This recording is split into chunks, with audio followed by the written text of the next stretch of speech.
Hello friends, welcome in they pharmacy. तो कैसे हैं आप सभी लोग? आई होप आप सभी लोग बहुत अच्छे होंगे।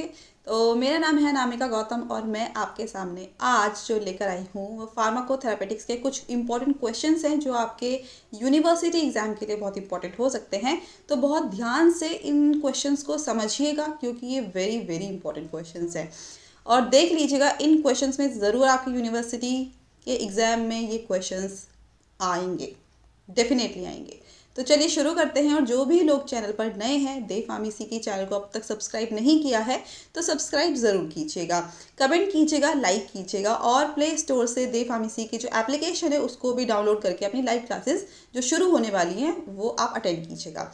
तो चलिए शुरू करते हैं। क्वेश्चन नंबर 19 से हमें शुरू करना है आज। और क्वेश्चन नंबर 19 दिया गया है एनजाइटी के बारे में। क्वेश्चन आ सकता है राइट अबाउट एनजाइटी, एनजाइटी के बारे में लिखिए। तो एनजाइटी होती क्या है? देखो, एनजाइटी अगर बहुत छोटी भाषा में अगर मैं आपको समझाऊं तो एनजाइटी क्या है ना, कभी अगर आपसे बोला जाए कि आपको एक ऐसे टॉपिक के ऊपर बोलना है जिसके बारे में आपको कोई जानकारी ना हो, ठीक है, और बोला जाए कि 1000 लोगों के सामने जाके प्रेजेंट करो, तो हमें अंदर से क्या होगी? घबराहट होगी कि पता नहीं क्या होगा, कैसे बोला जाएगा। मैंने तो आज तक कभी ऐसा बोला ही नहीं है।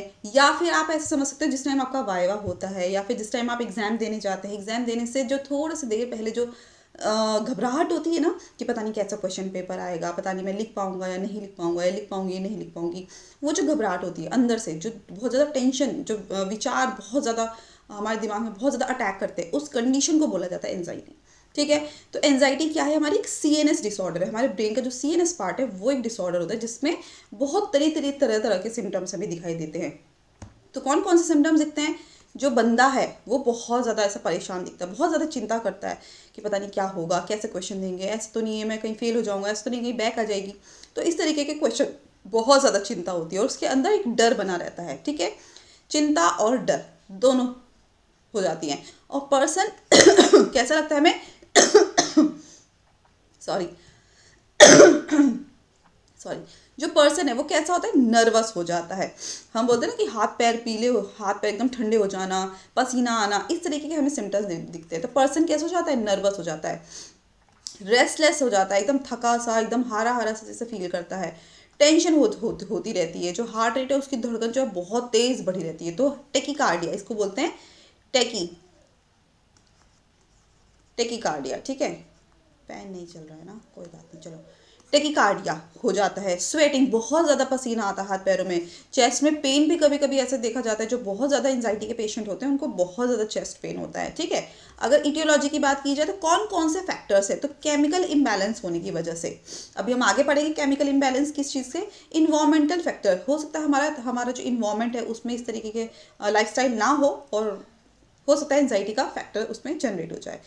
जेनेटिक, जेनेटिक मतलब अनुवांशिक, हमें मदर फादर से या फिर जो हमारे पूर्वज, हमारे फैमिली मेंबर्स रहे हैं उनसे कहीं हमें ये एंजाइटी हमें गिफ्ट तो नहीं कह सकते, हो सकता है कि वहाँ से हमें मिला हो। ठीक है।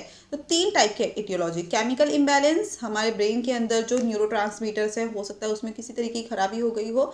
इन्वायरमेंटल फैक्टर, हम कैसे इन्वायरमेंट में रह रहे हैं। ठीक है। और जेनेटिक, जो कि हमें माता पिता से हमें मिल जाते हैं ऐसे फैक्टर्स। अब बात करते हैं इसके पैथोजेनिक की। तो पैथोजेनिक फैक्टर्स क्या है? देखो, इन्वायरमेंटल फैक्टर तो वही है कि मान लो जिस वातावरण में हम रह रहे हैं अगर वो चेंज हो जाता है तो शायद एंजाइटी अलग हो जाती है। अकेले रह रहे हैं, बहुत ज़्यादा एंजाइटी होती है, तो ठीक है, इन्वायरमेंट अपना चेंज कर लो, लोगों के साथ आ जाओ। जेनेटिक को हम चेंज नहीं कर सकते हैं, जेनेटिक हमारा चेंज नहीं हो सकता है। ठीक है। तो अब क्या बचा हमारा? Chemical imbalance. तो पैथोजेनेसिस में हमें क्या लिखना है? केमिकल इम्बैलेंस के बारे में लिखना है। देखो, कोई भी इटियोलॉजी फैक्टर है, कोई भी, चाहे इन्वायरमेंटल हो, चाहे जेनेटिक हो, चाहे कोई भी हो, उसमें हो क्या रहा है ना। तो मैंने जैसे बताया था, जो न्यूरोट्रांसमीटर्स हैं हमारे ब्रेन के अंदर, हमारे दिमाग के अंदर न्यूरोट्रांसमीटर्स होते हैं। न्यूरोट्रांसमीटर कहने का मतलब है ऐसे केमिकल्स जो कि हमारे ब्रेन को करवाते हैं, जो हमारी बॉडी को बैलेंस करते हैं। हमारी बॉडी में जो जो भी काम हो रहा है, हमारा ब्रेन उसको सिग्नल देता है। ठीक है। तो हमारे ब्रेन के अंदर ऐसे न्यूरोट्रांसमीटर्स होते हैं जो कि उनका फंक्शन एबनॉर्मल हो जाता है। तो हमारे ब्रेन के अंदर किस टाइप के न्यूरोट्रांसमीटर हैं? जैसे कि नॉरएपिनेफ्रिन है, जिसको हम नॉर एड्रेनालिन भी बोलते हैं, सेरोटोनिन है, डोपामीन है, एडिनालिन है। तो ये जो न्यूरोट्रांसमीटर्स है, इनके फंक्शन में कहीं ना कहीं एबनॉर्मेलिटी आ जाती है, कहीं ना कहीं अपने सही तरीके से काम नहीं करते हैं। इस वजह से एंजाइटी हो सकती है।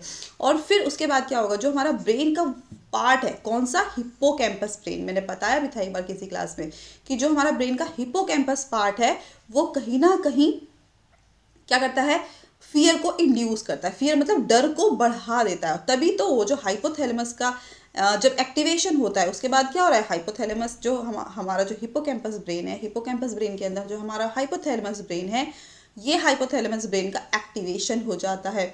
एक्टिवेशन होगा तो हाइपोथैलेमस में क्या है, पिट्यूटरी ग्लैंड है, तो पिट्यूटरी ग्लैंड एक्टिवेट हो जाएगी। और पिट्यूटरी ग्लैंड एक्टिवेट होने के बाद क्या होगा, जो कॉर्टिसोल है हमारे ब्रेन के अंदर, जो हमारा हिप्पोकैम्पस ब्रेन है, हाइपोथैलेमस पार्ट है ब्रेन का, और उसके अंदर जो पिट्यूटरी ग्लैंड, उस पिट्यूटरी ग्लैंड में क्या रिलीज होगा, कॉर्टिसोल रिलीज होगा।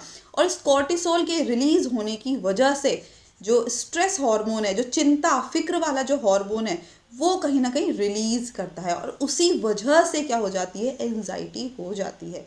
ठीक है, तो कभी भी अगर आपको एग्जाम से पहले डर लग रहा है तो समझ जाओ हमारे ब्रेन के अंदर, तुम्हारे ब्रेन के अंदर क्या रिलीज होगा, कॉर्टिसोल होगा, जो कि स्ट्रेस हार्मोन है। ठीक है, हो सकता है आपको समझ में आ गया हो, और समझ में आया तो कमेंट करके जरूर बताना कि समझ में आया है कि नहीं आया है। नेक्स्ट है क्लिनिकल मैनिफेस्टेशन। तो क्या क्या सिम्टम्स हमें दिखते हैं, तो देखो हाथ कैसे हो जाते हैं, हाथ पैर हमारे ठंडे पड़ जाते हैं। हम बोलते हैं ना कि मैं तो वहाँ पे एकदम ठंडा पड़ गया, तो क्यों, क्योंकि बहुत ज़्यादा घबराहट हो रही है, बहुत ज़्यादा एंजाइटी हो रही है। मुंह सूख गया, मैं तो बोल ही नहीं पाया, मेरा तो मुंह ही सूख गया, ड्राई माउथ। ठीक है, रैपिड हार्ट बीट, क्या बोलूँ, क्या सोचूं, कि लोग क्या सोचेंगे, तो हमारा दिल कैसा होता है, घबरा जाता है। तो दिल घबराने का मतलब rapid heart beat. Feeling of fear, डर की एक अनुभूति हमें महसूस होती है। डिफ़िकल्ट टू हियर, हम सुनना सोचना, हम क्या हो जाते हैं, हमारी डिफ़िकल्ट हो जाता है। और कभी कभी तो वॉमिटिंग वॉमिटिंग जैसी कंडीशन भी हो जाती है। ठीक है, अब बात करते हैं non pharmacological management. Non pharmacological मतलब आप बिना दवाइयों के किस तरीके से आप अपनी इस कंडीशन को ट्रीट करेंगे। तो देखिए, डेली के डेली एक्सरसाइज करें। डेली के डेली एक्सरसाइज करने से क्या होगा, जो एनजाइटी है, जो बोलते हैं ना कि योगा करें, मेडिटेशन करें। क्यों, क्योंकि इससे क्या हो जाता है, जो कॉन्सेंट्रेशन है हमारा, कॉन्सेंट्रेशन मतलब जो एक एकाग्रता जो है हमारी, वो एकाग्रता कहीं ना कहीं एक साथ इकट्ठी होती है। तो डेली एक्सरसाइज करना very very important. Sleeping enough, हमें पूरी की पूरी हमें नींद लेनी चाहिए अच्छे से। हमें जो 8 घंटे की नींद है, 8-7 घंटे की स्टूडेंट्स के लिए इनफ है। ठीक है, तो 8 या 7 घंटे की नींद हमें लेनी ही चाहिए। हेल्दी डाइट लेनी चाहिए, हेल्दी फूड खाना चाहिए, बहुत ज़्यादा फास्ट फूड नहीं खाना चाहिए। आपको बता दूं, हमारे पास में कोई है एक लड़की जो कि बहुत ज़्यादा फास्ट फूड, वो डेली के डेली मोमोज, चाउमीन, ये फास्ट फूड ये सब बहुत खाती थी। और अभी उसकी जो स्पाइनल कॉर्ड, जो रीढ़ की हड्डी है, उसमें इन्फेक्शन आया है, और लिटरली वो पूरे बेड रेस्ट पे है। तो जो हेल्दी डाइट है वो भी बहुत ज़रूरी है in case of anxiety, anxiety के केस में भी बहुत ज़रूरी है। अवॉइड एल्कोहल, जो सिगरेट है, जो स्मोकिंग है, अल्कोहल, जो बहुत ज़्यादा अल्कोहल को कंज्यूम कर रहे हैं, वो भी बहुत ज़्यादा कम होना चाहिए।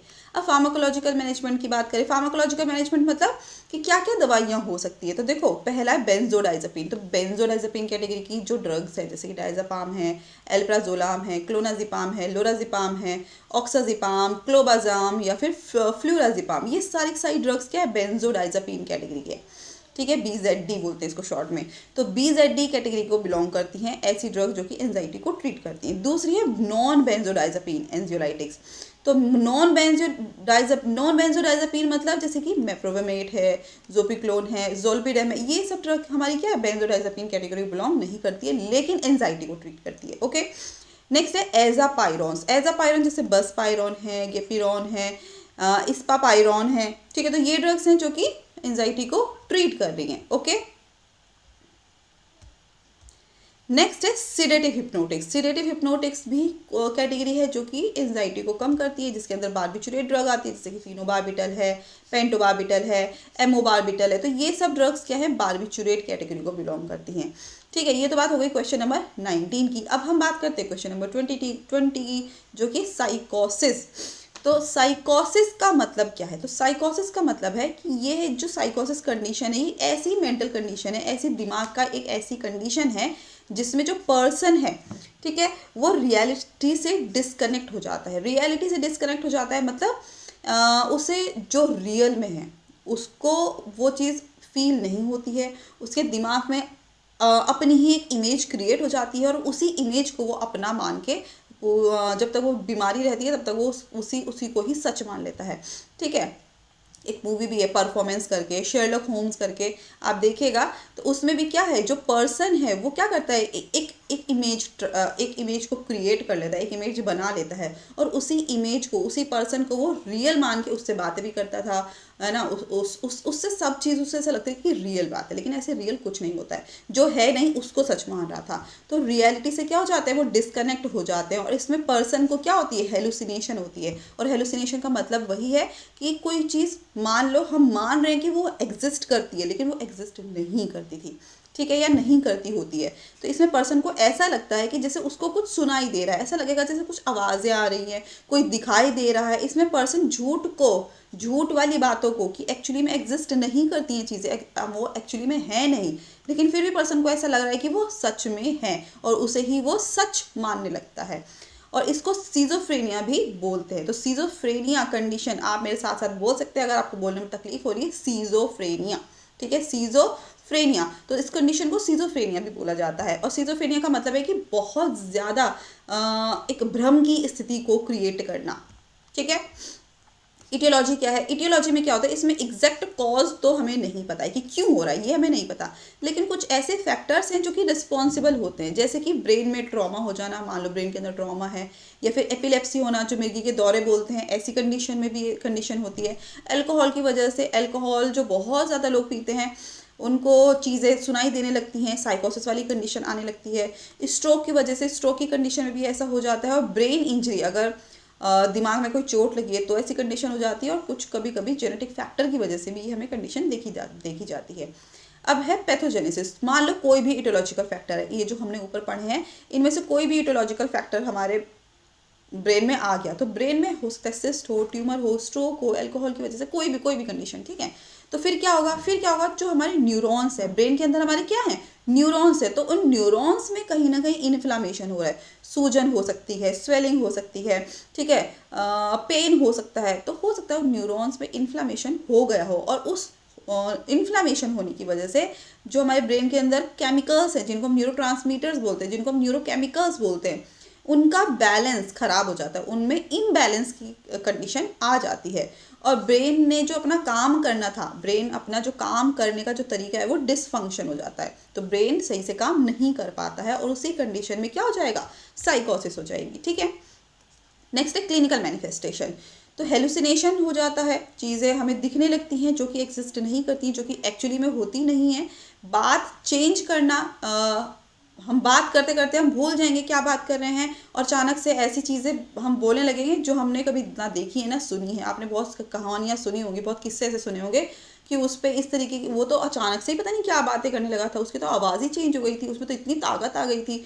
ऐसा कुछ नहीं होता है, वो कहीं ना कहीं दिमागी बीमारी है, ठीक है। बिना बात के बोलना, बड़बड़ाते रहना, ठीक है, अपनी आवाज़ की टोन को चेंज कर देना, ये सब कंडीशन हमें देखी जाती है साइकोसिस में। अब नॉन फार्माकोलॉजिकल मैनेजमेंट क्या हो सकता है, नॉन फार्माकोलॉजिकल मैनेजमेंट मतलब नॉन फार्माकोलॉजिकल ट्रीटमेंट, कि क्या क्या ट्रीटमेंट आप दे सकते हैं बिना दवाइयों के। तो इन्वायरमेंट चेंज करना, उसको ऐसे माहौल में रखना जहाँ से उसको एंजाइटी या फिर जो साइकोसिस वाली कंडीशन है वो कम हो जाए, है ना। भाई मान लो बहुत बार देखा जाता है कि झोला बाबाओं के पास जाना शुरू कर दे, तो ऐसी कंडीशन को नहीं सपोर्ट करना, उसको उसके इन्वायरमेंट को चेंज करना, डॉक्टर को दिखाना, उसको हंसाना, उसको बोलना, उससे शेयर करना, उसको मोटिवेट करना, ये सब कंडीशन क्या है, इन्वायरमेंट को चेंज करती है। एक्सरसाइज करवाना, उसको मेंटली प्रिपेयर करना, मेंटली एक्सरसाइज करवाना, योगा करवाना, मेडिटेशन करवाना, और प्रॉपर केयर लेना, ये हमारे क्या है, नॉन फार्माकोलॉजिकल मैनेजमेंट है। अब हम बात करते हैं किसकी, फार्माकोलॉजिकल मैनेजमेंट की। तो कौन कौन सी दवाइयाँ हैं, तो फिनोथायाजीन डेरिवेटिव्स हैं जिसमें हमारी क्लोरप्रोमाजीन आती है, ठीक है, ब्यूटाइरेफिनोन्स है जिसके अंदर ड्रग हमारी हेलोपेरिडोल और पेनफ्लूरिडोल आती हैं। नेक्स्ट है रॉवुल्फी एल्कलॉइड जिसके अंदर रिज़पाइन आती है, और एटिपिकल न्यूरोलेप्टिक जिसके अंदर क्लोजापिन रेस्पेरिडोन आती है। नेक्स्ट है सब्सटीट्यूट बेंजामीड जिसके अंदर सल्पिराइड आती है। एटिपिकल न्यूरोलेप्टिक्स हैं जिसके अंदर क्लोजापिन ओलेंजापिन आती है, ठीक है। तो ये तो बात होगी हमारी साइकोसिस की। अब है क्वेश्चन नंबर 21, दैट इज सोरिएसिस। तो सोरिएसिस क्या है, देखो सोरिएसिस क्या है, क्रोनिक मतलब बहुत ज़्यादा घातक और ऑटो इम्यून डिसऑर्डर है। ऑटो इम्यून मैं आपको बहुत बार बता चुकी हूँ, फिर दोबारा से बता रही हूँ। ऑटो इम्यून डिजीज़ वो डिजीज़ होती हैं जब हमारी बॉडी की इम्यूनिटी ठीक है, कह सकते हो शॉर्ट में। जब हमारी बॉडी के जो एंटीबॉडीज़ है, एंटीबॉडीज़ हमारी इम्यूनिटी को स्ट्रॉन्ग करती हैं, तो इसलिए मैंने इम्यूनिटी वर्ड यहाँ पर कंसिडर किया है। तो हमारे बॉडी के ऐसे एंटीबॉडीज़ जो हमारी बॉडी को ही नुकसान करना शुरू करते हैं। जनरली क्या होता है, जो एंटीजन है, मान लो बाहर से कोई जर्म आया, हमारी बॉडी को उसने अटैक किया, तो हमारी बॉडी क्या करती है, उसके अगेंस्ट एंटीबॉडीज़ बनाती है, उसके अगेंस्ट मतलब उसके विरोध में एंटीबॉडीज़ बनाती है, और हम क्या होता है, हम बीमार होने से बच जाते हैं। क्यों? क्योंकि अब एंटीबॉडीज़ ने अपना काम शुरू कर दिया है, तो ये जर्म्स हमारी बॉडी पर अटैक नहीं कर पाते हैं। लेकिन इस कंडीशन में, ऑटो इम्यून कंडीशन में क्या होगा, हमारी बॉडी बाहर किसी को दुश्मन नहीं समझ रही, बाहर से कोई जर्म आया उसको दुश्मन नहीं समझ रही है, लेकिन हमारी बॉडी के अंदर ऐसे एंटीबॉडीज़ जनरेट हो रहे हैं, बढ़ रहे हैं, जो हमारी ही बॉडी सेल को दुश्मन समझ के उसको डिस्ट्रॉय, उसको ख़त्म, उसको नष्ट करने की कोशिश कर रहे हैं। उसको बोलते हैं ऑटो इम्यून। ऑटो मतलब खुद ब खुद, इम्यून किसी ने सिग्नल नहीं दिया है, ऑटोमेटिकली एंटीबॉडीज़ हमारी बॉडी को नुकसान करना शुरू कर रहे हैं।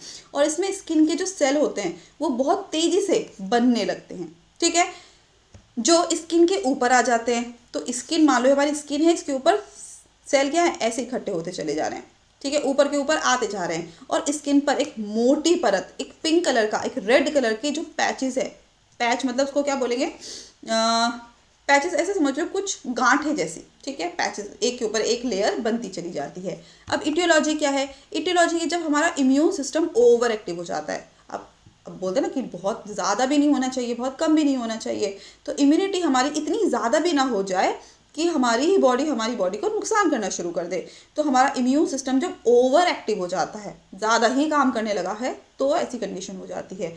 कुछ ड्रग्स के कारण, जैसे कि लिथियम है, बीटा ब्लॉकर्स है, प्रोपेनोलॉल है ना, तो ये ड्रग्स क्या करती हैं, ये ड्रग्स भी हमारे इम्यून सिस्टम को इतनी स्ट्रांगली प्रिपेयर कर लेती हैं कि हमारी ही बॉडी को वो नुकसान करना शुरू कर देती है, और सोरियासिस जैसी कंडीशन जनरेट हो जाती है।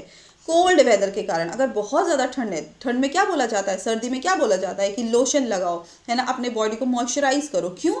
क्योंकि कंडीशन है सोरियासिस की क्या, कि ड्राई कंडीशन में वो लेयर, आपने देखा होगा बहुत सारे लोग जो लोशन नहीं लगाते हैं या फिर जो मॉइस्चराइजर नहीं लगाते हैं, उनकी स्किन कैसी कटी कटी सी हो जाती है ना, ऐसे अलग अलग पैचेस जैसे दिखते हैं। अब क्या होगा, अगर सोरियासिस की कंडीशन उभर रही है, अगर ठीक है, ऑटो इम्यून डिसऑर्डर है, तो अगर इस कंडीशन में क्या होगा, कोल्ड वेदर अगर ठंडी है, तो यहाँ पर ये जो कंडीशन है कि एक के ऊपर पैचेस आना, एक के ऊपर एक स्किन आके अडहेर हो जाना, चिपक जाना और पैचेस का निर्माण करना, ये और ज़्यादा खतरनाक हो जाएगी, वर्स्ट हो जाएगी। तो कोल्ड वेदर के कारण भी क्या होगा, सोरियासिस जैसी कंडीशन बढ़ जाती है। सनलाइट के कारण, अगर बहुत ज़्यादा धूप में बैठ रहे हैं, बहुत ज़्यादा धूप को सेक रहे हैं, बहुत ज़्यादा सनलाइट का एक्सपोजर है, हमारी बॉडी पे बहुत ज़्यादा सनलाइट पड़ रही है, तो भी क्या होगा, हमारी जो स्किन है वो सोरियासिस जैसी कंडीशन बढ़ जाएगी, क्योंकि ड्राई स्किन हो जाएगी। स्किन में अगर इंजरी हुई है तो भी ऐसी कंडीशन हो सकती है। पैथोजेनेसिस की बात करें तो ऑटो इम्यून डिसऑर्डर है, ठीक है। ऑटो इम्यून डिसऑर्डर का मतलब क्या है, तो जो हमारे टी सेल्स हैं, ऑटो इम्यून डिसऑर्डर में क्या हो रहा है, जो हमारे टी सेल्स हैं वो एक्टिवेट हो जाते हैं, और जो टी सेल्स हैं वो डर्मिस में चले जाते हैं, जो हमारी जो डर्मिस वाली लेयर है हमारी स्किन की, वहाँ पर चले जाते हैं, और साइटोकाइंस को रिलीज करते हैं। साइटोकाइंस क्या करते हैं, इन्फ्लामेशन कॉज करते हैं, ठीक है। साइटोकाइंस क्या करते हैं, इन्फ्लामेशन कॉज करते हैं। तो साइटोकाइंस जब बहुत ज़्यादा रिलीज होते हैं तो हमारी स्किन में इन्फ्लामेशन शुरू हो जाता है, जो कि स्किन की सेल की ग्रोथ को बढ़ा देती है और सोरियासिस जैसी कंडीशन को और ज़्यादा क्रिएट करना शुरू कर देती है। क्लिनिकल मैनिफेस्टेशन की बात करें तो स्किन पर रेड कलर के पैचेस हो जाते हैं, ठीक है। स्किन हमारी कटी कटी सी, क्रैक हमें दिखने लगती है। अब बात करते हैं नॉन फार्माकोलॉजिकल ट्रीटमेंट की, तो प्रॉपर हाइजीन मेंटेन करना, साफ सफाई रखना, ठीक है। इमोलिएंट यूज़ करना, या फिर इमोलिएंट भी हमारी क्या है, मॉइस्चराइजर का ही तरह का काम करती है, हमेशा उस स्किन को वहाँ से थोड़ा स्मूथ बनाए रखती है। लोशंस का यूज़ करना, मॉइस्चराइजर्स का यूज़ करना, ये सब क्या है, हमारा नॉन फार्माकोलॉजिकल ट्रीटमेंट है। अगर हम फार्माकोलॉजिकल ट्रीटमेंट की बात करते हैं तो स्टेरॉइडल क्रीम्स को यूज़ करना, जैसे क्लोबिटासोन है, हाइड्रोकोर्टिसोन है। अगर कोई फार्मासिस्ट की शॉप पर बैठता है तो उसे पता होगा ये कॉम्बिनेशन में आती हैं, है ना, तो इससे क्या होगा, सोरियासिस की कंडीशन ट्रीट हो जाएगी। एंथ्रालिन क्रीम्स हैं, और ये क्या करती है, स्किन की सेल की ग्रोथ को स्लो करती हैं, ताकि एक के ऊपर एक पैचेस ना बने। नेक्स्ट है मॉइस्चराइजर्स यूज़ करना, ताकि जो स्किन की ड्राइनेस है वो कहीं ना कहीं कम हो सके। दूसरा है स्केबीज, ठीक है। तो स्कैबीज क्या है, तो डेफिनेशन की बात करें, स्कैबीज एक ऐसी कंटाजियस मतलब जो एक दूसरे से फैल सकती है, जो टच करने से फैल सकती है। हम अगर किसी के कपड़े यूज कर ले तो फैल सकती है, फैलने वाली बीमारी। तो स्कैबीज एक क्या है, कंटाजियस बीमारी है, जो कि क्या करती है, एक स्मॉल स्पाइडर या फिर सार्कोप्स स्कैवियर ह्यूमिनिस के कारण होती है। तो किसकी वजह से हो रही है, आपने देखा होगा कभी कभी जब मकड़ी काट लेती है ना, स्पाइडर जब काट लेता है, बाइट कर लेता है, तो कहीं आसपास हमारी स्किन पे ऐसे ऐसे जला जला सा हो जाता है, और जहाँ जहाँ हमारी बॉडी उससे टच होती है वहाँ वहाँ वो कंडीशन बढ़ती चली जाती है। या फिर कोई दूसरा पर्सन भी इस जगह को टच करता है तो उसको भी जहाँ से टच हुआ है वहाँ पर ऐसे दाने दाने से होना शुरू हो जाते हैं। तो स्पाइडर की वजह से हो सकता है, सार्कोप्स स्कैवियर ह्यूमिनिस की वजह से हो सकता है, जो छोटे छोटे कीड़े मकोड़े जैसे रहते हैं उनके कारण हो सकती है। और यह हमारी स्किन में एक सुरंग की तरह बनाता है। सुरंग मतलब हमारी स्किन में क्या करेगा, एक ऐसे छेद जैसा कर देगा, ठीक है, एक हल्का सा जहाँ पर भी कीड़ा काटेगा वहाँ पर एक बाइट जैसा हो जाएगा। और छोटे छोटे जो बम्ब हैं, बम मतलब आसपास छोटे छोटे छोटे हमें क्या दिखने लगेंगे, फोड़े जैसे दिखने लगेंगे, थोड़े दाने दाने जैसे दिखने लगेंगे। और इस कंडीशन को ही हम क्या बोलते हैं, स्कैबीज बोलते हैं। ठीक है। इटियोलॉजी क्या है, सार्कोप्स स्कैबीज वार होमिनिस, इस वजह से क्या हो रहा है, हमें ये स्कैबीज हो रही है। और पैथोजेनेसिस में क्या हो रहा है, जब ये कीड़ा काट लेता है तो ये जो है ये मूव करके हमारी स्किन में डीप होल करता है, और स्किन में टनल, एक सुरंग जैसी बना लेता है। और उस सुरंग की वजह से, सुरंग का मतलब ऐसा नहीं है बिल्कुल आर पार निकल जाएगा, पर हाँ मान लो हमारी स्किन है और कीड़े ने यहाँ पर काट दिया तो हल्का सा छेद जैसा हो जाएगा, उसके आसपास दाने जैसे उभरने लगेंगे, और क्या हो जाएगा, स्कैबीज हो जाएगा। क्लिनिकल मैनिफेस्टेशन की बात करें तो रेड कलर के दाने निकलने लग जाएंगे, फोड़े जैसी कंडीशन हो जाएगी, बहुत ज़्यादा खुजली लगेगी। अगर किसी को काटा है मुझे कमेंट सेक्शन में बताओ, किसी मकड़ी ने काटा है क्या। स्क्रैचिंग, बहुत ज़्यादा से खुजलाने का मन करेगा, और ये खुजलाने से और तेज़ी से फैलेगी। ठीक है। नॉन फार्माकोलॉजिकल मैनेजमेंट की बात की जाए तो प्रॉपर हाइजीन चाहिए, तो साफ़ सफाई रखनी बहुत ज़रूरी है। बेडशीट को झाड़ के बैठें, जहाँ पर भी बैठें वहाँ पे मकड़ी के जाले और ये सब ना हो, मेंटेन हमें रखना चाहिए साफ़ सफाई को। और जो अफेक्टेड पर्सन है, जिसको हुआ है ये कंडीशन, उससे ज़रा हमें दूरी बनाए रखनी चाहिए। ठीक है, क्लोज कॉन्टेक्ट उससे नहीं होना चाहिए। नेक्स्ट है फार्माकोलॉजिकल मैनेजमेंट, तो टॉपिकल क्रीम्स एंड लोशन हम लगा सकते हैं। टॉपिकल क्रीम्स एंड लोशन मतलब जो हमारी स्किन के हम ऊपर अप्लाई कर सकते हैं, टॉपिकल जो ऊपर अप्लाई कर सकते हैं, जैसे कि क्या क्या, परमेथ्रिन क्रीम है, कैलामाइन लोशन है, ये अप्लाई कर सकते हैं। कुछ एंटीबायोटिक्स हैं जैसे कि ओरल इवरमेक्टिन है, इसको हम यूज़ कर सकते हैं। एंटीहिस्टामीन्स हैं जैसे कि सिट्राजिन है, प्रोमिथाजिन है, डाइफेनहाइड्रामीन है, इसको हम यूज़ कर सकते हैं for the treatment. Okay. Next question है 22, र्यूमेटॉइड अर्थराइटिस। र्यूमेटॉइड अर्थराइटिस क्या है, ये भी बहुत इंपॉर्टेंट क्वेश्चन है और अक्सर यूनिवर्सिटी के एग्जाम में पूछा जाता है, तो बहुत ध्यान से समझ लेना, क्योंकि र्यूमेटॉइड अर्थराइटिस भी क्या है, हमारी ऑटो इम्यून डिसऑर्डर है। ध्यान रखना, ऑटो इम्यून डिसऑर्डर ऐसी डिजीज़ होती हैं, ऐसे डिसऑर्डर्स होते हैं जब हमारी बॉडी की एंटीबॉडी हमारी ही बॉडी को एज अ एंटीजन समझ के उन्हें नष्ट करना शुरू करती है।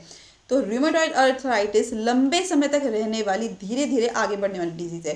तो ऐसा नहीं है कि आज र्यूमेटॉइड अर्थराइटिस हो गया, नहीं, धीरे धीरे ये प्रोग्रेसिव डिजीज़ है। और प्रोग्रेसिव का मतलब होता है कि धीरे धीरे हमारी बॉडी को नुकसान करना शुरू करती है ऐसी एंटीबॉडीज़ है। और इसमें क्या होता है, जो हमारे जॉइंट्स हैं वो दर्द करना शुरू कर देते हैं, उनमें स्वेलिंग हो जाती है। ठीक है। इटियोलॉजी की बात करें तो जेनेटिक हो सकता है कि पेरेंट्स से ये हमें मिला हो।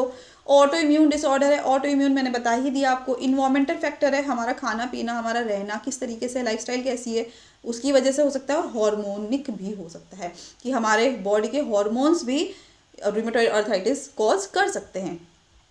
अब बात करते हैं पैथोजेनेसिस की। ठीक है। तो पैथोजेनेसिस में क्या है कि यदि कोई ऑटो इम्यून डिसऑर्डर हो जाता है, मोस्टली ये ऑटो इम्यून डिसऑर्डर होने की वजह से ही होता है। तो अगर किसी को ऑटो इम्यून डिसऑर्डर हो जाता है तो यहाँ पर क्या होगा, जो CD4 सेल्स हैं वो क्या होंगे, एक्टिवेट हो जाएंगे। ठीक है।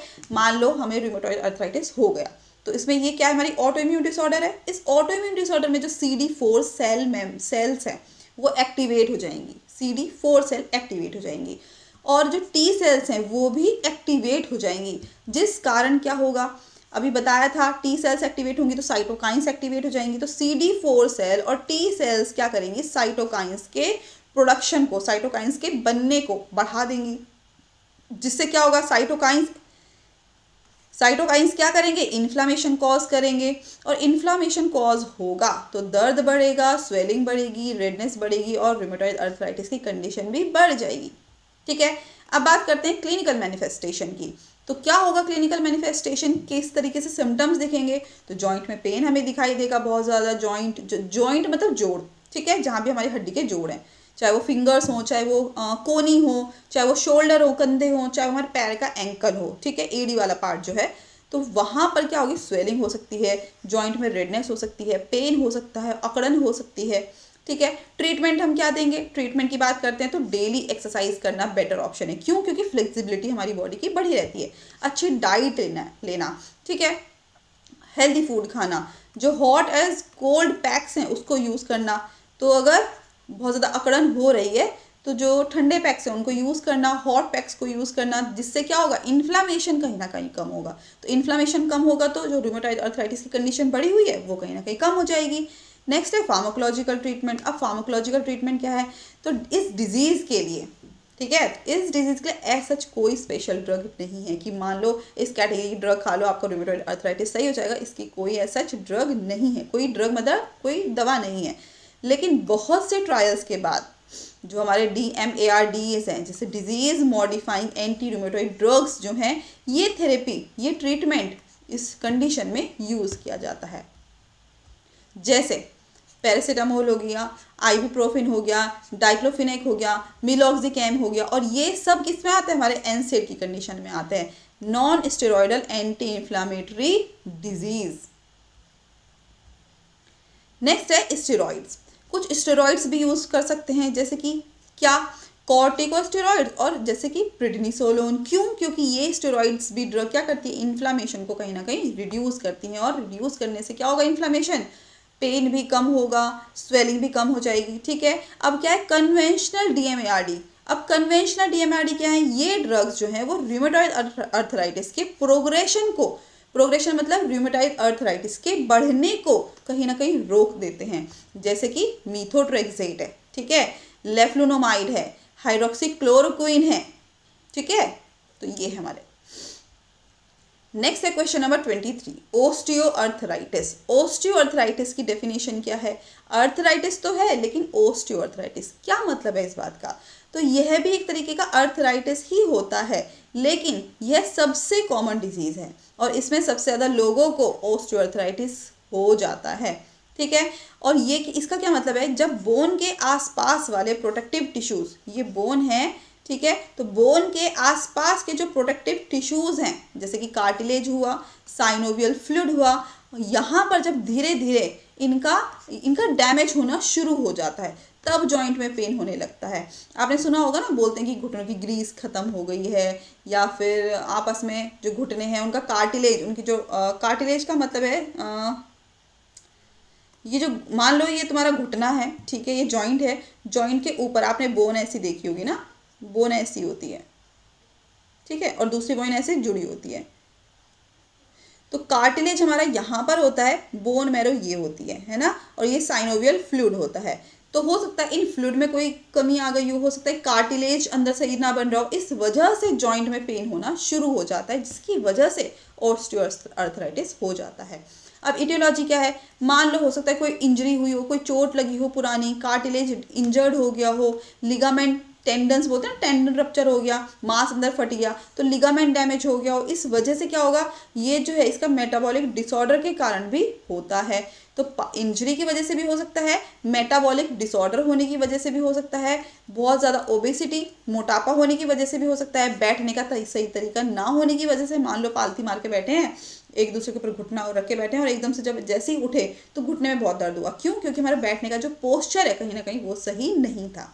डायबिटीज़ अगर है तो हो सकती है, अच्छी डाइट नहीं ले रहे हैं तो हो सकता है, और जेनेटिक भी हो सकता है। पैथोजेनेसिस में क्या हो रहा है, कोई भी इटियोलॉजिकल फैक्टर है, चाहे कोई ओबेसिटी हो, ठीक है, चाहे जेनेटिक हो, चाहे पुअर डाइट हो, चाहे बैठने का सही तरीका ना हो, कोई इंजरी रही हो, कोई भी, ठीक है, तो मेटाबॉलिक डिसफंक्शन होगा। मेटाबॉलिक डिसफंक्शन किसका, जॉइंट्स का।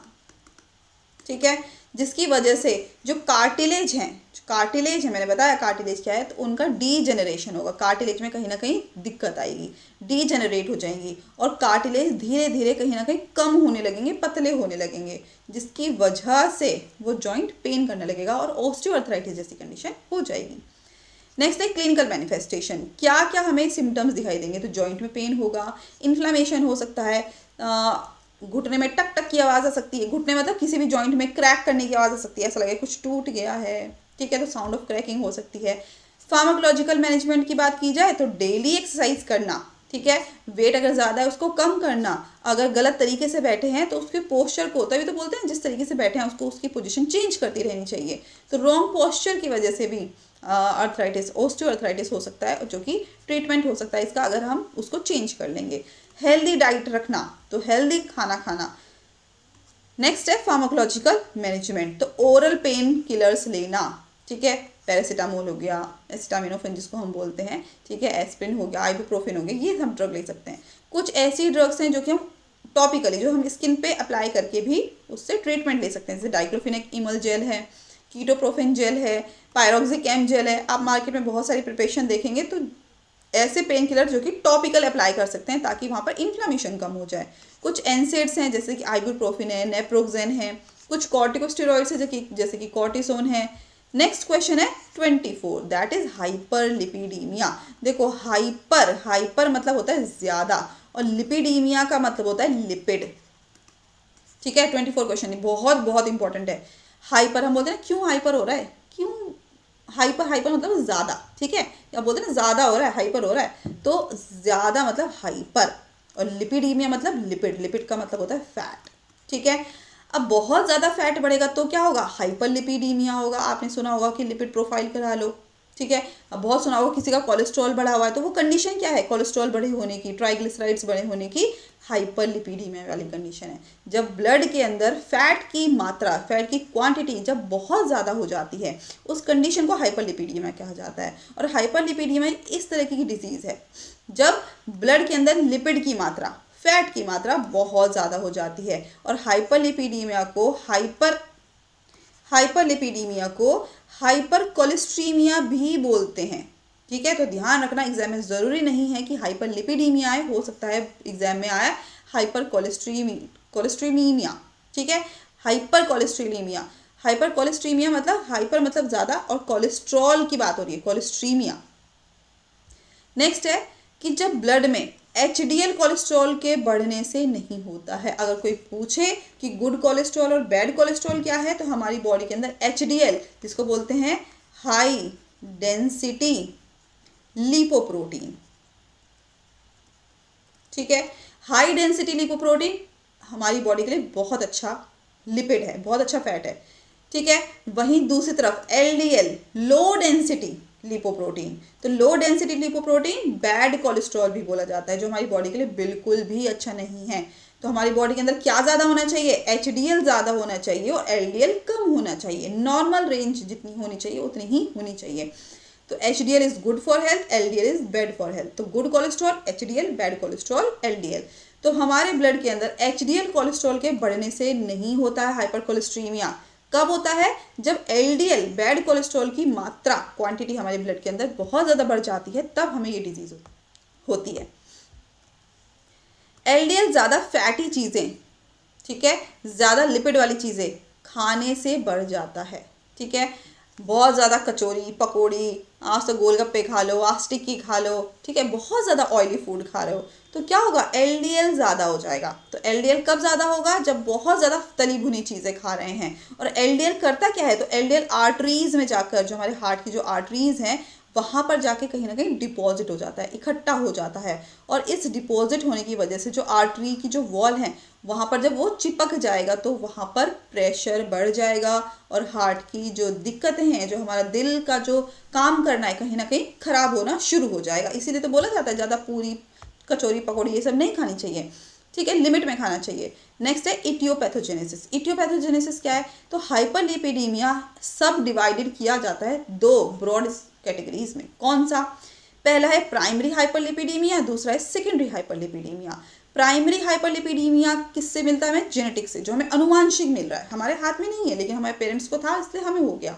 और दूसरा है सेकेंडरी हाइपरलिपिडीमिया, हमारी लाइफस्टाइल कैसी है, हम ज़्यादा कचौरी पकौड़ी ये तला भुना खा रहे हैं तो उस लाइफस्टाइल पे डिपेंड करता है। अब क्लिनिकल मैनिफेस्टेशन क्या है? तो देखो क्या क्या हो सकता है। कोरोनरी हार्ट डिजीज हो सकती है, क्यों? क्योंकि आर्टरीज में जाकर वो फैट क्या हो गया? डिपॉजिट हो चुका है। इसकी वजह से चेस्ट में पेन हमें देखने के लिए मिल सकता है। ब्लड वेसल्स ब्लॉकेज होने की वजह से हमारा ब्रेन और हार्ट सही तरीके से काम करना उसका दिक्कत हो सकती है। हार्ट अटैक, आपने सुना होगा कि हार्ट अटैक आ गया, तो वो भी कंडीशन क्या हो सकती है कि हाइपरलिपिडीमिया वाली कंडीशन रही हो। स्ट्रोक की कंडीशन बढ़ जाती है, ब्लड प्रेशर बहुत ज़्यादा बढ़ने लगता है, डिप्रेशन जैसी कंडीशन हो जाती है, वेट बहुत ज़्यादा बढ़ने लगता है, लूज स्टूल, डायरिया जैसी कंडीशन हो जाती है और भूख लगने में कहीं ना कहीं कमी हो जाती है। अब नॉन फार्माकोलॉजिकल मैनेजमेंट क्या है? अब देखो अगर तुम्हें ये याद नहीं भी है ना नॉन फार्माकोलॉजिकल मैनेजमेंट, तो ये जो कंडीशन है जिस इटियोलॉजी की वजह से हो रहा है वो कम कर दो। मान लो भाई ब्लड प्रेशर बढ़ रहा है तो ब्लड प्रेशर को कंट्रोल करो। अगर बहुत ज़्यादा बॉडी वेट बढ़ रहा है चाट पकौड़ी खाने से तो उसको कम कर दो। तो हमारी जो डाइट है वो हमारी कहीं ना कहीं अच्छी होनी चाहिए। तो लाइफस्टाइल को चेंज कर देना चाहिए, एक्सरसाइज करनी चाहिए, है ना, रेगुलर वॉक करना चाहिए, एक्सरसाइज करना चाहिए, वेट ज़्यादा है तो कम करना चाहिए, मेडिटेशन, योगा, ये सब हेल्प करते हैं हमारे हाइपरलिपिडीमिया को ट्रीट करने के लिए। और स्पेशल जो हम डाइट है वो बहुत इंपॉर्टेंट फैक्टर रखती है। नेक्स्ट है फार्माकोलॉजिकल मैनेजमेंट, कौन कौन सी दवाइयाँ हम ले सकते हैं? तो देखो एक कैटेगरी है HMG कोएंजाइम रिडक्टेज एंजाइम, जिसको हम शॉर्ट में क्या बोलते हैं? स्टैटिन्स। और जैसे कि लिवोस्टैटिन, स्टैटिन, सिम्वास्टैटिन, ठीक है, मीटास्टैटिन, प्रावास्टैटिन और फ्लूवास्टैटिन। तो LSMPF, ठीक है। तो ये हमारी दवाइयाँ हैं। नेक्स्ट है फाइब्रिक एसिड डेरिवेटिव, जिसको हम फाइब्रेंस भी बोलते हैं, जिसके अंदर ड्रग आती है क्लोफिब्रेट, फिनोफिब्रेट, सिप्रोफिब्रेट एंड बीजाफिब्रेट। तो ये सब हमारी एंटी हाइपरलिपिडीमिक ड्रग। नेक्स्ट है LDL oxidation inhibitor. LDL oxidation inhibitor के अंदर आती है प्रोब्यूकोल, ठीक है। नेक्स्ट है पाइरीडीन डेरिवेटिव, जिसके अंदर ड्रग आती है nicotinic acid, nicotinamide. Next question है 25th, एंजाइना पेक्टोरिस। तो एंजाइना पेक्टोरिस क्या है? तो डेफिनेशन देखते हैं एंजाइना पेक्टोरिस की, या फिर एकदम अगर आपको डेफिनेशन भी नहीं देखनी है तो इसमें देख सकते हैं कि एंजाइना पेक्टोरिस में क्या होता है? चेस्ट में पेन होता है।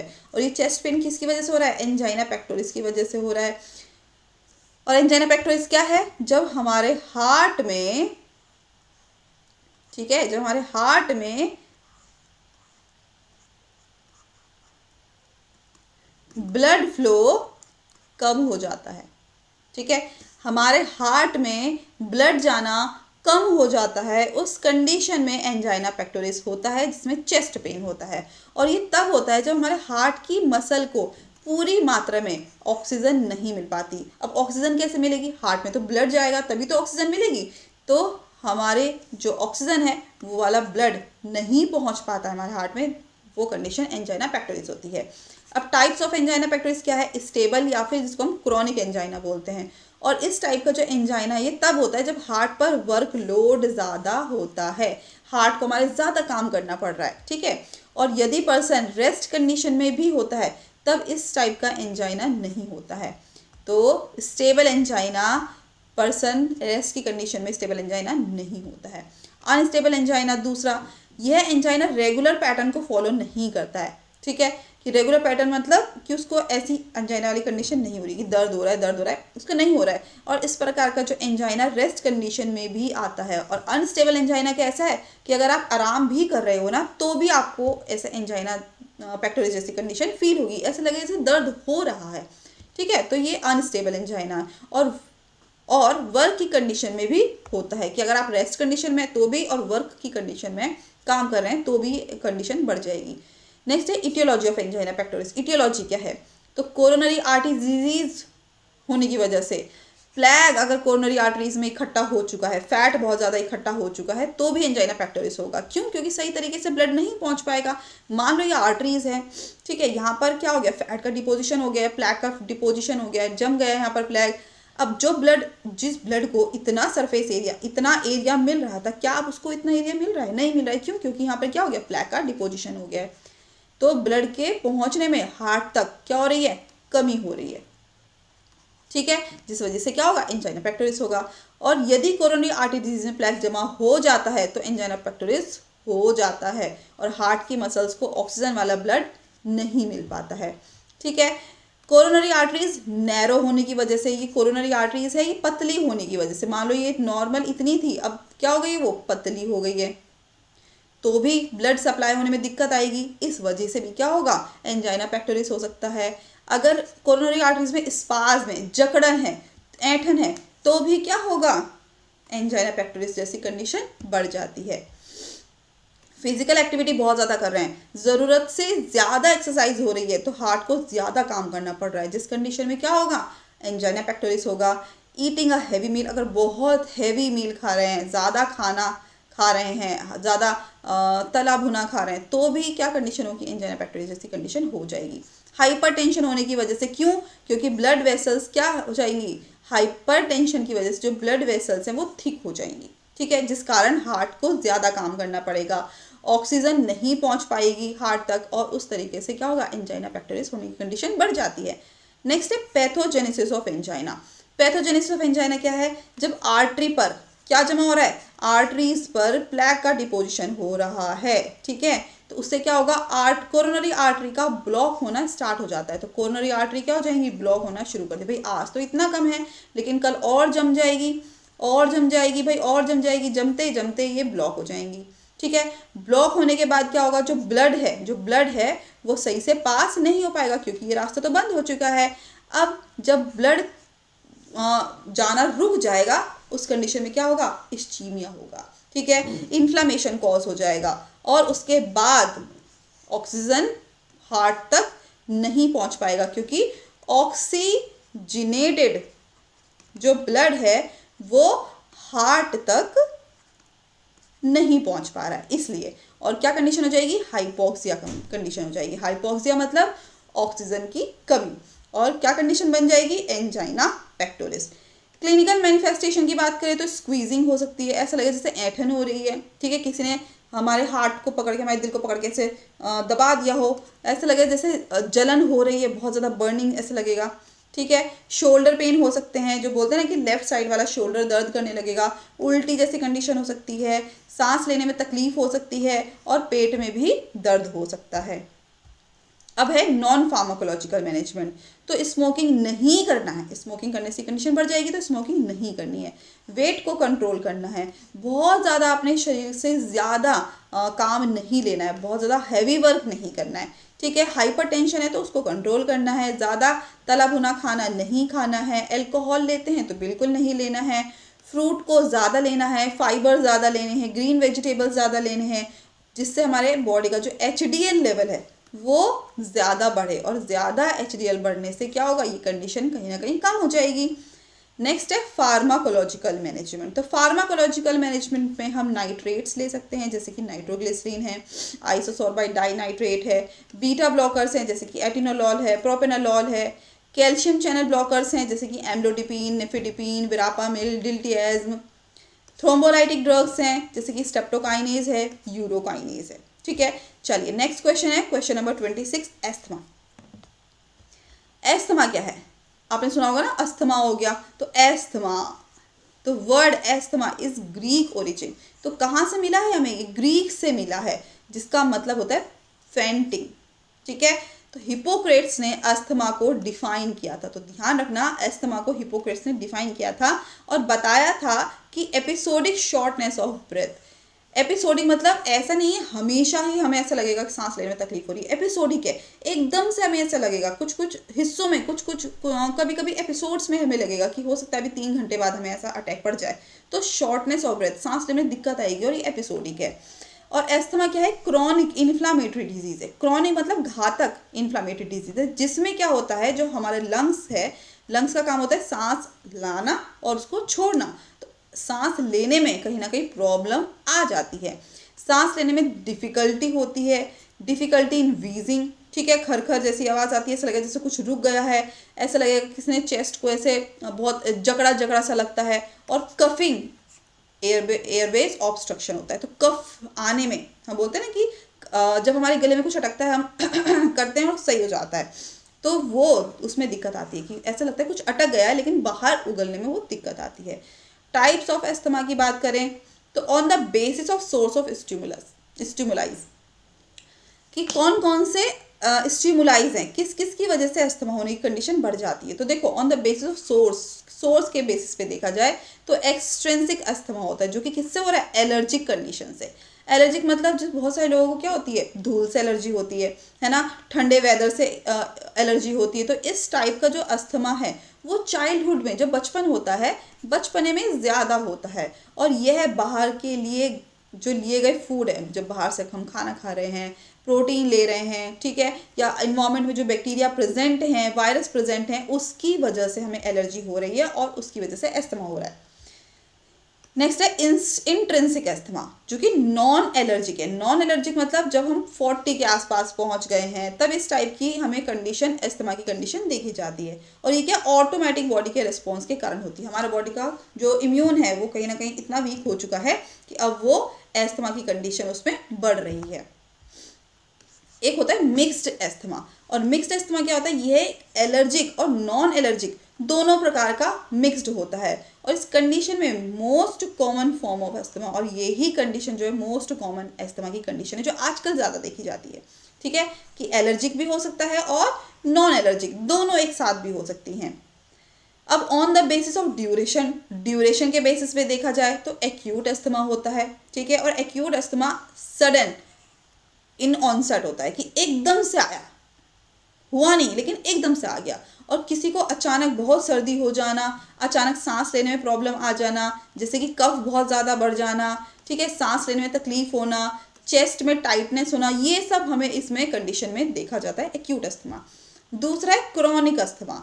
ठीक है, क्रॉनिक अस्थमा का नाम ही ऐसा है, क्रॉनिक, और ऐसी कंडीशन जब बहुत लंबे टाइम तक ये कंडीशन बढ़ गई हो। ठीक है, तब हमारे लंग में जो सांस आना जाने का जो रास्ता है, कहीं ना कहीं वो बहुत पतला हो गया है। सांस जाने का रास्ता इतना था, लेकिन अब अगर वो सांस जाने का रास्ता पतला हो गया तो सांस खींचेगी, है ना, और वही कंडीशन क्या है, अस्थमा की कंडीशन हो जाती है। इडियोपैथोजेनेसिस की बात की जाए तो देखो क्या क्या है, एग्जैक्ट कॉज अस्थमा का हमें सच नहीं पता है, लेकिन हाँ, एलर्जी की वजह से, डस्ट की वजह से, पॉलन की वजह से, कुछ फूड मटेरियल, बहुत सारे लोगों को किसी फूड से एलर्जी होती है। आपने बहुत सारी मूवीज़ में या बहुत सारे अपने लाइफ में देखा होगा, किसी को बनाना से, किसी को अनाज से, किसी को किसी भी चीज़ से एलर्जी हो सकती है। एनिमल से, कि भाई घर में पेट पाला है, कोई अपना पालतू पाला है, तो हो सकता है उसकी वजह से, एयर पॉल्यूशन की वजह से, या फिर एयर पॉल्यूटेंट्स की वजह से, परफ्यूम, बहुत सारे लोगों को परफ्यूम से एलर्जी होती है, सिगरेट से एलर्जी होती है, और कुछ कुछ ड्रग से भी एलर्जी हो सकती है। और ये सारी कंडीशन अस्थमा की कंडीशन को बढ़ा सकते हैं। ठीक है, अब क्या है, एस्प्रिन हो गया, एनसेड्स हो गया, एड्रेनर्जिक ब्लॉकर्स हो गया, ये सब क्या है, ये सब इसकी कंडीशन को बढ़ा सकते हैं। नेक्स्ट है पैथोफिजियोलॉजी। पैथोफिजियोलॉजी क्या है, जब कोई एलर्जिक रिएक्शन बॉडी में होती है, ये हम हैं और हमारी बॉडी के अंदर क्या आया, एलर्जन आया, तो हमारी बॉडी इम्यूनोग्लोबुलिन जाकर उसके साथ बाइंड हो जाती है। तो हमारी बॉडी के अंदर क्या है, इम्यूनोग्लोबुलिन है। ठीक है, तो इम्यूनोग्लोबुलिन के साथ ये एलर्जेंस क्या हो जाते हैं, आके बाइंड हो जाते हैं। और कोई भी स्टिमुलाई आए, कोई भी कंडीशन आए, कोई भी फैक्टर आए, वैसे ही हमारी बॉडी जो एंटीबॉडीज़ है वो उसके अगेंस्ट परफॉर्म करती है, और हमारी बॉडी की जो मास्ट सेल है वो एक्टिवेट हो जाती है। मास्ट सेल के एक्टिवेट होने से क्या होगा, वैसोकॉन्स्ट्रिक्शन होगा, इन्फ्लामेटरी सब्सटेंस हिस्टामिन जैसे सिक्रीट करेंगे, और जिसके कारण इन्फ्लामेशन होगा, वैसोकॉन्स्ट्रिक्शन होगा, हमारी बॉडी के अंदर म्यूकस बनेगा, ठीक है, जिसको हम कफ बोल रहे हैं, और उसका सिक्रीशन होगा, जिसके कारण क्या होगा, एयरवेज नैरोज हो जाएंगे। बात समझ में आई? अगर नहीं आई मैं दोबारा बता देती हूँ कि मान लो ये हम हैं, ठीक है, और हमारी बॉडी के अंदर कोई भी एलर्जिक रिएक्शन हुई, हमारी बॉडी के अंदर खुद ब खुद हुई, तो जो हमारे इम्यूनोग्लोबुलिन है, ठीक है, वो कहीं ना कहीं इस एलर्जन के साथ, जो भी एलर्जी हुई है उसके साथ कहीं ना कहीं बाइंड हो जाएगा। जब बाइंड हो जाएंगे तो हमारी बॉडी के अंदर ऑलरेडी अस्थमा के एलर्जेंस, एलर्जी कॉज करने वाले इम्यूनोग्लोबुलिन वो एक्टिवेट हो रखे हैं, और जैसे ही कोई कंडीशन मिली, मान लो सिगरेट से एलर्जी है, या फिर किसी फूड से एलर्जी है, या फिर किसी जानवर से एलर्जी है, जैसे ही हम उसके कांटेक्ट में आए तो हमारी बॉडी की जो एंटीबॉडीज़ हैं वो प्रोड्यूस करने लगेंगी, ठीक है, वो बढ़ने लगेंगी, और हमारी बॉडी के जो जो मास्ट सेल है, हमारी बॉडी के अंदर जो मास्ट सेल हैं वो एक्टिवेट हो जाएंगे, और यही मास्ट सेल एक्टिवेट होने के बाद इन्फ्लामेशन कॉज करेंगे। ठीक है, इन्फ्लामेशन कॉज करेंगे, जैसे कि हिस्टामीन है, ठीक है, एलर्जी कॉज करने के लिए रिस्पॉन्सिबल है, वेसो कॉन्स्ट्रिक्शन करेंगे, वेसल्स को सिकोड़ देंगे, और इन्फ्लामेटरी रिस्पॉन्स जनरेट होगा, जिसकी वजह से हमारी बॉडी के अंदर जो म्यूकस है, जो कफ है, वो कहीं ना कहीं बढ़ने लगेगा, और हमारी जो सांस लेने का रास्ता है कहीं ना कहीं वो भी पतला हो जाएगा, जिसके कारण क्या हो रहा है, अस्थमा हो रहा है।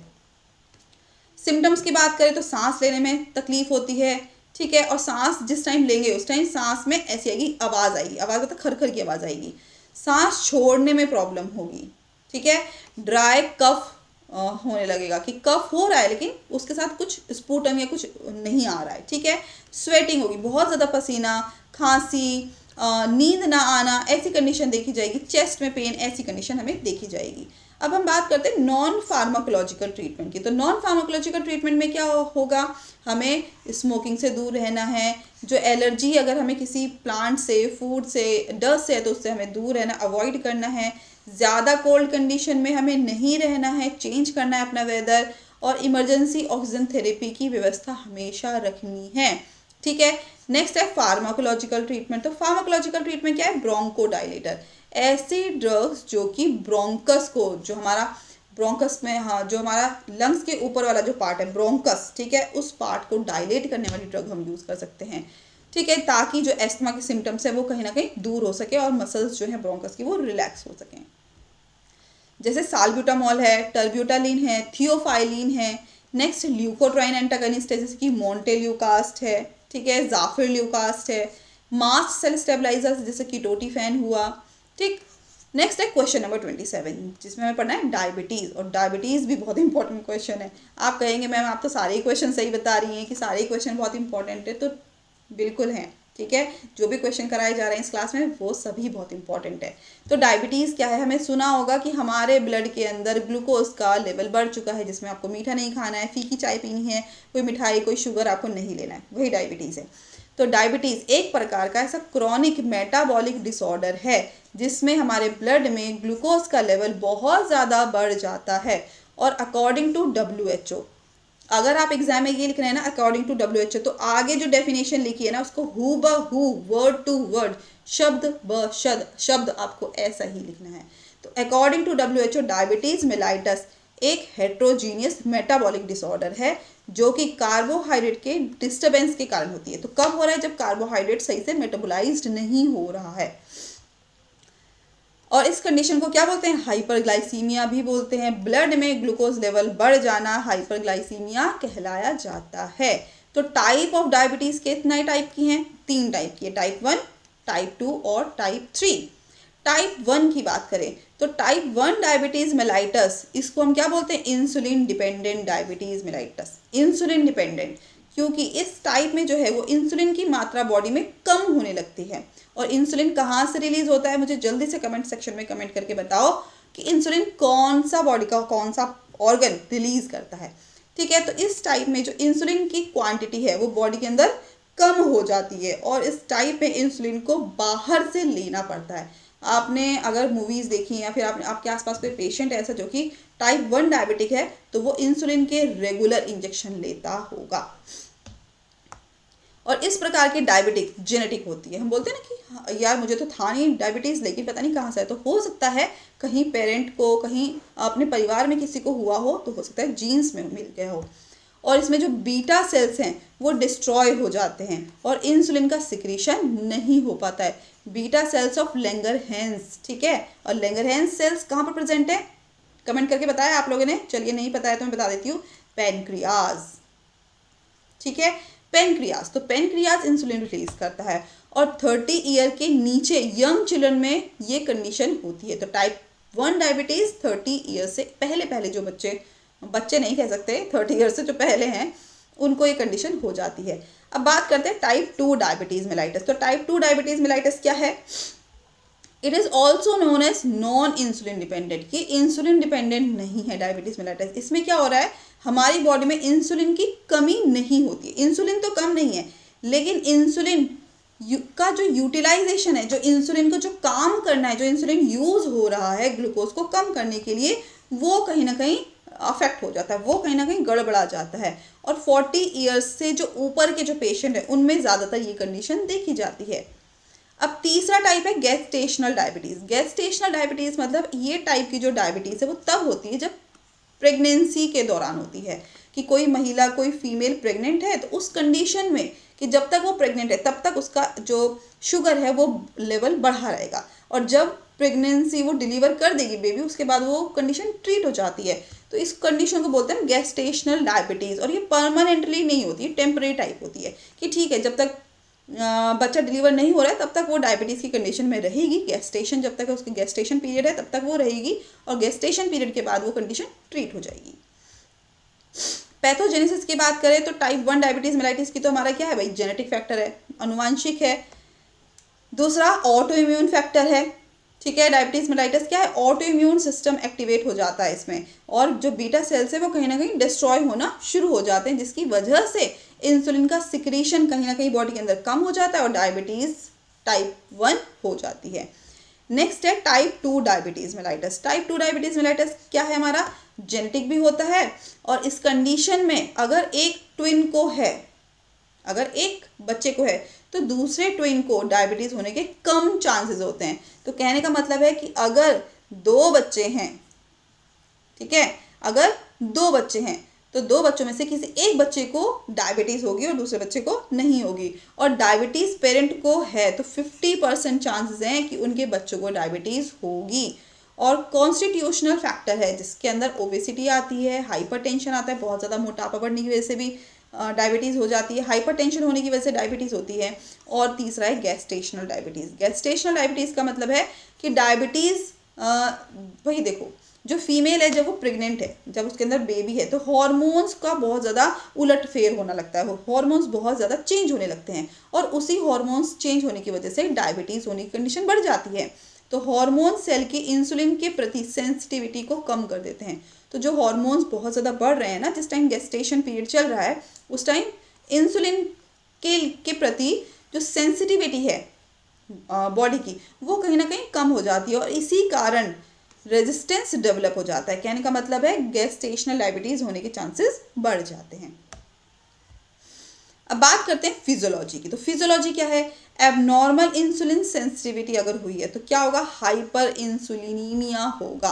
और हाइपर इंसुलिनीमिया होगा तो इंसुलिन का जो रेजिस्टेंस है, इंसुलिन रेजिस्टेंस सिंड्रोम होगा, जिसकी वजह से जो बीटा सेल्स हैं वो अपना काम करना बंद कर देंगे, और ग्लूकोज की जो टॉलरेंस है कहीं ना कहीं वो भी डिस्टर्ब हो जाएगी, इम्पेयर्ड हो जाएगी, जिसकी वजह से डायबिटीज़ मेलाइटस कॉज होगा। ठीक है। क्लिनिकल मैनिफेस्टेशन की बात करें तो हाइपरग्लाइसीमिया होगा, ठीक है, ग्लाइकोसोयूरिया होगा। ग्लाइकोसोयूरिया मतलब ग्लूकोज की जो क्वांटिटी है वो यूरिन में ज़्यादा देखी जाएगी, ठीक है। पॉलीयूरिया होगा, बहुत ज़्यादा यूरिन का एक्सक्रीशन होगा, और यूरिन का एक्सक्रीशन में जो शुगर लेवल है या ग्लूकोज लेवल है बहुत ज़्यादा हमें कंडीशन दिखेगी। पॉलीडिप्सिया होगा, जिसका मतलब है बहुत ज़्यादा थर्स्ट होगी, बहुत ज़्यादा प्यास लगेगी, प्यास बुझेगी ही नहीं। पॉली आ गया होगा, कहने का मतलब बहुत ज़्यादा भूख लगेगी, ठीक है। ये बात हो गई टाइप 1 की। अब टाइप 2 डायबिटीज़ मेलाइटिस में क्या होगा, बहुत ज़्यादा भूख लगेगी, बहुत ज़्यादा प्यास लगेगी, बहुत ज़्यादा यूरिन का फ्लो बढ़ जाएगा, और थकान थकान सी रहेगी। आपने देखा होगा जो जो लोग को डायबिटीज़ होती है बहुत ज़्यादा यूरिन जाते हैं। नेक्स्ट है नॉन फार्माकोलॉजिकल मैनेजमेंट। तो नॉन फार्माकोलॉजिकल मैनेजमेंट में क्या है, मीठा नहीं खाना है, हमसे तो मीठे के बिना रहा ही नहीं जाता है, हम कैसे रहेंगे, तो मीठा भाई साहब नहीं खाना है। जैसे कि जैम हो गया, चॉकलेट हो गया, मिठाइयाँ हो गई, ठीक है, शुगर हो गया, ये सब नहीं खाना है। हाई प्रोटीनियस डाइट को खाना है, प्रोटीन को ज़्यादा से ज़्यादा इनटेक करना है। फैट और कार्बोहाइड्रेट वाली चीज़ों को भी अवॉइड करना है। तभी आपने देखा होगा कि इसको डायबिटीज़ से चावल हुआ, ठीक है, रोटी हुई गेहूं की, या जो कार्बोहाइड्रेट या फैट वाली चीज़ें हैं वो भी बहुत कम करनी पड़ती हैं। नेक्स्ट है बॉइल्ड और स्टीम फूड खाना। तो कॉन्टिनेंटल फूड पे आ जाओ भाई साहब। तो उबला हुआ खाना खाना, अल्कोहल अगर पीते हैं तो अल्कोहल को अवॉइड करना, वेट ज़्यादा है तो वेट को कंट्रोल करना, ये सब डायबिटीज़ को कंट्रोल कर सकते हैं, ठीक है। अब ड्रग्स क्या क्या ले सकते हैं, सल्फोनाइल यूरिया, ठीक है, फार्माकोलॉजिकल ट्रीटमेंट। तो फार्माकोलॉजिकल ट्रीटमेंट में क्या है, सल्फोनाइल यूरिया ड्रग ले सकते हैं, जैसे कि फर्स्ट जनरेशन की ड्रग है, एसिटोहेक्सामाइड है, टोलब्यूटामाइड है, कार्ब्यूटामाइड है, सेकंड जनरेशन की ड्रग है ग्लाइमिडीन है, ठीक है, ग्लिबेनक्लेमाइड है, ग्लिमिपिराइड है, बाइगोनाइड ड्रग्स हैं जैसे कि ब्यूफॉर्मिन है, मेटफॉर्मिन है, फेनफॉर्मिन है, थायाजोलिडीन डायोन्स हैं। अच्छा एक चीज़ मुझे कहनी है, अगर किसी को बहुत सारी ड्रग्स याद नहीं हो रही है, फार्माकोथेरेपेटिक्स की बात कर रही हूँ स्पेशली, तो 3-4 ड्रग लिख के या 4-5 ड्रग लिख के भी आपका काम हो सकता है कि ये ड्रग क्या करती हैं, ब्लड के अंदर शुगर लेवल को कम करती हैं। अगर याद है बहुत अच्छी बात है। जैसे कि थायाजोलिडीन डायोन्स के अंदर क्या आती है, सिग्लिटाजोन आती है, रोसिग्लाइटाजोन आती है। नेक्स्ट है क्वेश्चन नंबर 28, और क्वेश्चन नंबर 28 है एपिलेप्सी। एपिलेप्सी मतलब जो मिर्गी के दौरे पड़ रहे हैं।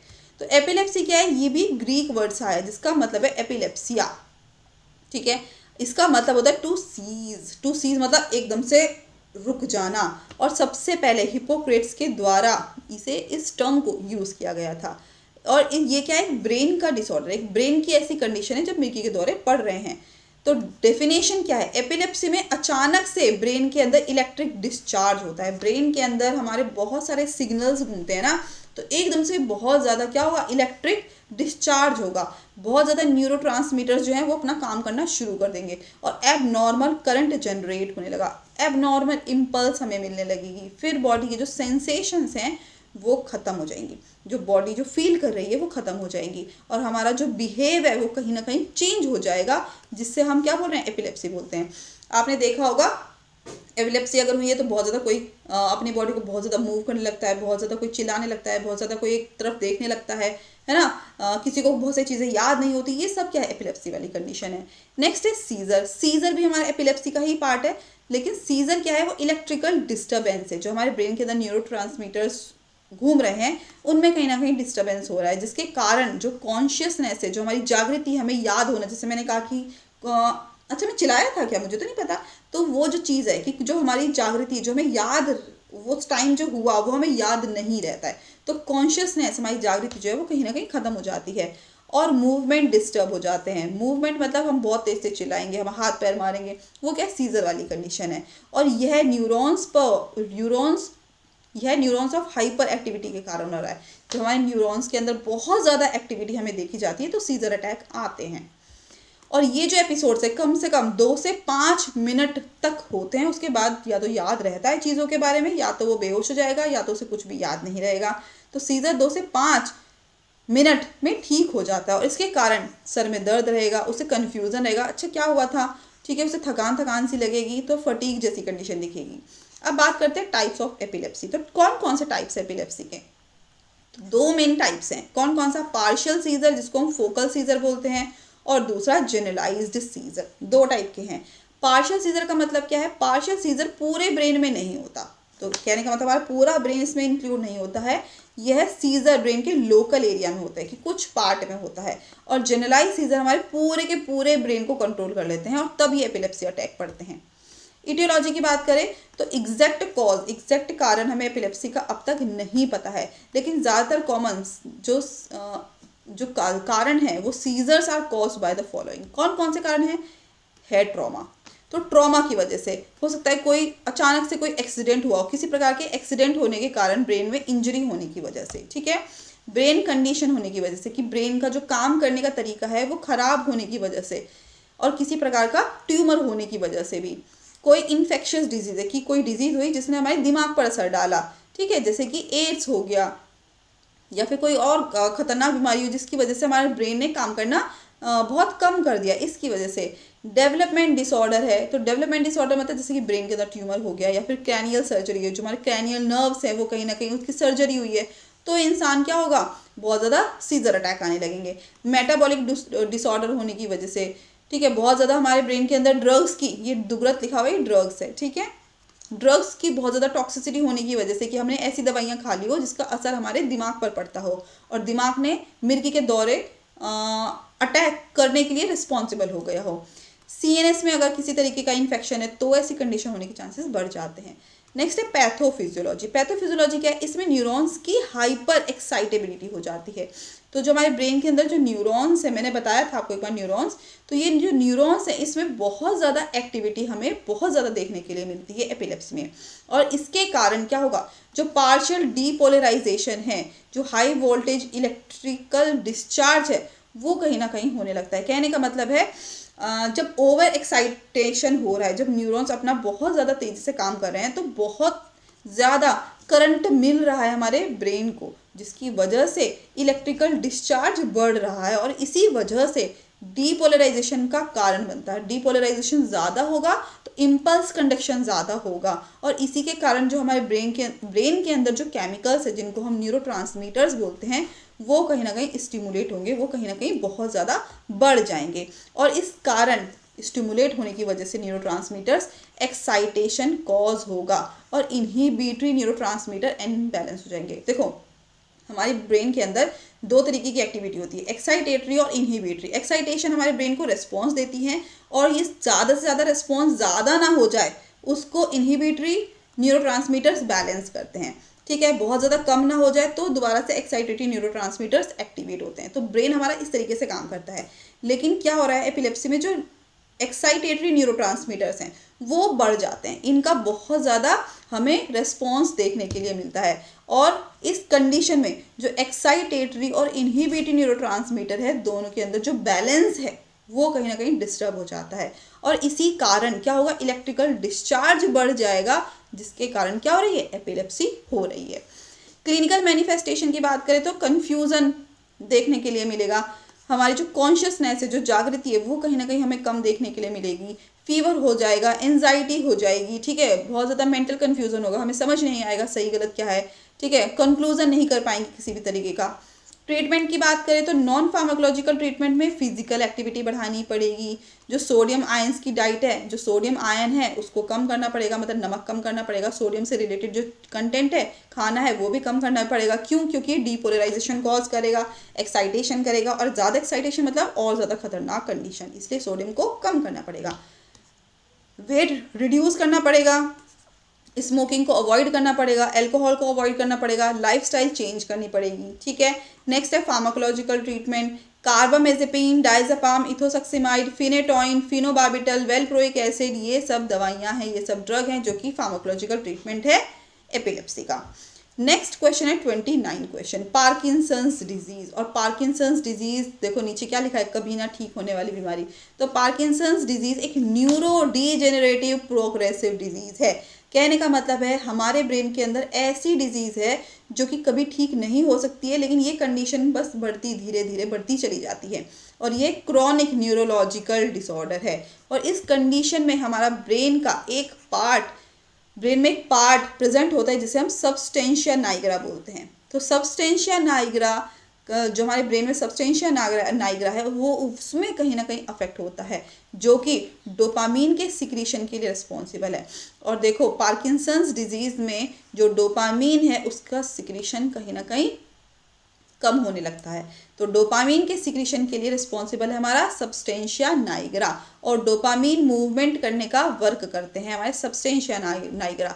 अतः जो डोपामीन का सिक्रीशन है वो जब कम हो जाता है तो पार्किंसंस डिजीज हो रही है। ध्यान रखना, जो पार्किंसंस डिजीज है, ठीक है, पार्किंसंस डिजीज में जो डोपामीन है उसका लेवल कम हो जाता है और एसिटाइल कोलिन का लेवल बहुत ज़्यादा बढ़ जाता है। ठीक है, और इस डिजीज़ के कारण बॉडी का मूवमेंट कम हो जाता है। बॉडी का मूवमेंट मतलब हमारा जो बॉडी का कोऑर्डिनेशन है, कि जैसे हम बोल रहे हैं वैसे ही हमारे हाथ चल रहे हैं, या जब हम चलते हैं तो जो हाथ हमारा चलता है उसके अगेंस्ट हमारा पैर चलता है, वो कहीं ना कहीं कोऑर्डिनेशन मूवमेंट जो है हमारी बॉडी का कंट्रोल खत्म हो जाता है। मतलब जैसा हम सोच रहे हैं वैसा हमारे हाथ पैर वैसे नहीं चलते हैं, वो एबनॉर्मल बिहेव करने लगते हैं। और पार्किंसंस डिजीज़ का कोई इलाज नहीं है, बट इसे कंट्रोल कर सकते हैं कि ठीक है ये कंडीशन बहुत ज़्यादा नहीं बढ़े, इसलिए इसको हम कंट्रोल कर सकते हैं।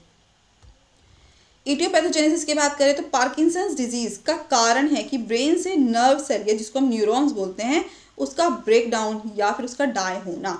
तो धीरे धीरे पार्किंसंस डिजीज़ में जो न्यूरॉन्स हैं हमारे, वो धीरे धीरे डैमेज होना, ख़त्म होना शुरू कर देते हैं।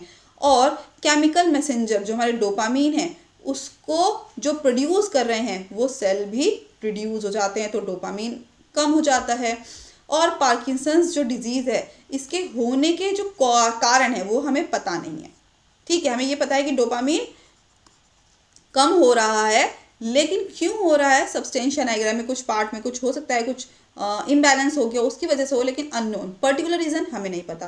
लेकिन कुछ फैक्टर्स हैं जैसे कि एंटीसाइकोटिक ड्रग्स लेना, जो बहुत ज़्यादा एंटीसाइकोटिक जिनको साइकोलॉजिकल बीमारी है, जिनको ब्रेन, जिनको दिमागी विकार है, ऐसी कोई ड्रग ले रहा है तो उसके साइड इफेक्ट होने की वजह से ऐसी कंडीशन हो सकती है। ब्रेन के अंदर ट्रॉमा होने की कंडीशन हो सकती है, स्ट्रोक होने की वजह से हो सकता है, साइनाइड, जो लोग साइनाइड पॉइजनिंग, जो लोग साइनाइड से रिलेटेड जो कंपनीज में, फैक्ट्रीज में काम करते हैं, उसकी अगर पॉइजनिंग हो गई है तो ऐसी कंडीशन हो सकती है। कार्बन मोनोऑक्साइड के कांटेक्ट में बहुत ज़्यादा लोग रहते हैं तो उसकी टॉक्सिसिटी होने की वजह से, उसकी पॉइजनिंग होने की वजह से भी ये कंडीशन हो सकती है।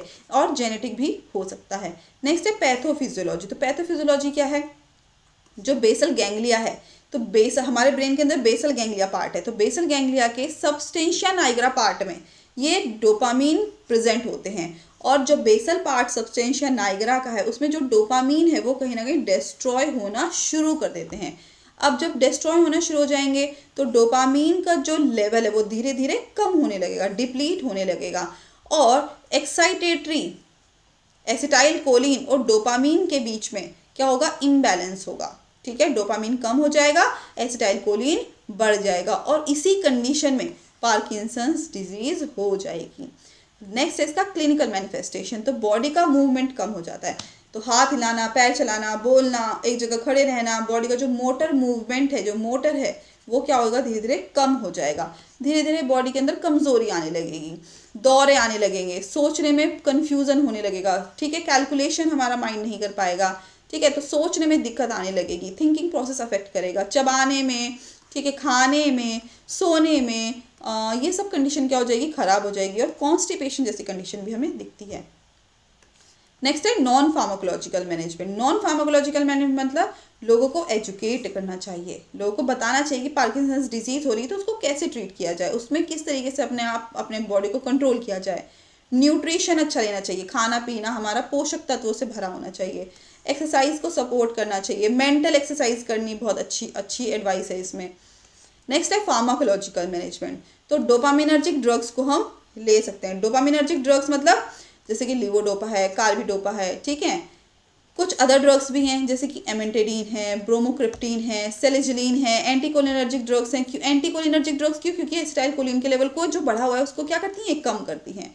एट्रोपिन है, डाइसाइक्लोमीन है, प्रोपेंथिलीन है, तो ये सब ड्रग्स है जो कि पार्किंसंस डिजीज को ट्रीट कर सकती हैं। तो यहाँ पर हमारे 19 से लेकर 29 क्वेश्चन कंप्लीट होते हैं। नेक्स्ट टाइम आपको और वीडियो और लेक्चर्स के साथ और बहुत सारे क्वेश्चन के साथ हम मिलेंगे। तब तक के लिए टेक केयर, गुड बाय। और देव फार्मेसी चैनल को आप इसी तरीके से प्यार देते रहें, सब्सक्राइब करते रहें, और आपकी एडवाइस के लिए हम क्वेश्चन तैयार करेंगे। तब तक के लिए थैंक यू, टेक केयर।